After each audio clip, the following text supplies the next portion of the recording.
Alright guys, thought I'd give an update on the Regal project on the transmission. So I've got the transmission completely, the case is completely stripped apart now. I'm going to give it a good bath, give it a good scrubbing, try to get it pretty clean, and then I'll probably spray paint it with some of that Duplicolor high heat cast aluminum, just to kind of make it look nice. But I ended up getting on eBay last night and I bought the parts I needed. I just used my credit card. I didn't really want to, but you know, all this is fresh in my mind. I've done a lot of research and everything the last week or so, and I kind of want to do it while it's still fresh in my mind, because I get, you know, when time passes, I forget shit. So I really hate that the car's sitting in my driveway on ramps, and if I waited, you know, something's always going to come up and I'd have to have money for something else. So I just went ahead and credit carded it, and I'm done. So the stuff's not going to arrive till Tuesday and Wednesday, so pretty much stuck until then, but I can get all this other stuff I can go ahead and do and clean all these other little small parts, have everything ready. Now these are parts from both transmissions, and I still don't have the parts transmission completely stripped out yet, but I have a lot of it out. So I'm laying everything out from front to back up here, and that way, you know, I won't forget how it goes, because I'll have everything laid out exactly how it goes, face down and in a row, basically. So this is the parts 204R transmission I was telling you all about in the last video. This is the one from the salvage. This is what the guy broke. I think this was when it was bouncing around on the forks when he took off with it.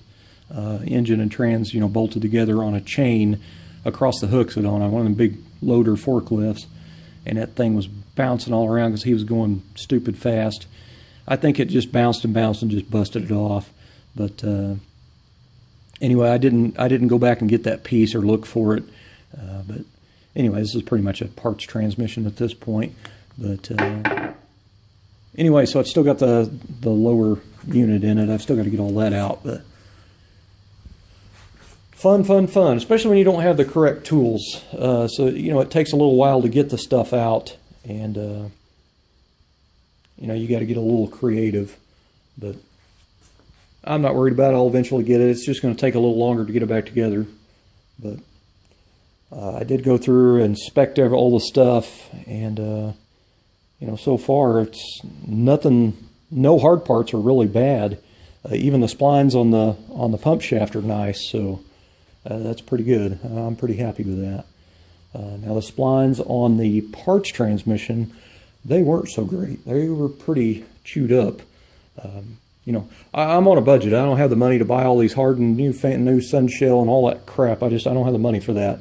I basically just, you know, got a rebuild kit, and I did go ahead and get the wide band, the red, to go on here, because, you know, that's a lot of difference there. And some of the new bands are a lot wider, so you got more clamping force. I can't remember what the percentage of clamping force increase it is, but it was a lot. But anyway, I'm pretty excited to get started on it. You know, to put it back together. I love a challenge like this. I mean, this is fun. I've done it before, but you know, it was a long time ago. You know, in my first video, I said it was, you know, like mid-2000s, and it actually may have been around 2010, 2011. Hell, I don't know. My years run together anymore. But anyway, this is the fun I got to look forward to. And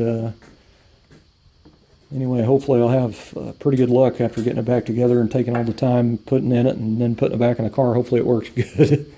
One thing about it is it's not a Grand National, so I don't have all that torque. You know, when a Grand National's in full boost, I don't have all that torque going through that tranny. You know, this is just a carbed little dish piston 350, so it's not like it's going to, you know, be hard on it. So it should withstand anything I put at it with that car. But anyway, guys, I'm going to get to scrubbing on this thing, see if I can't clean it up. I just thought I'd give a update video of what's going on. It smells like a transmission shop in here. Imagine that.